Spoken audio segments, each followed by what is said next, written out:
কয়েকদিন ধরে দেখছি এই রাজ্যের বিরোধী দল যারা রয়েছে তারা মানুষকে বিভ্রান্ত করার জন্য আমাদের ভারতীয় জনতা পার্টি সরকারের উপর বিভিন্নভাবে তারা আরোপ লাগাচ্ছে।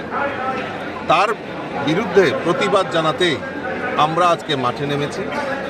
তার মূল কারণ হচ্ছে তাদের যে ডেপুটেশন বা তাদের যে নেতারা বক্তব্য রাখছে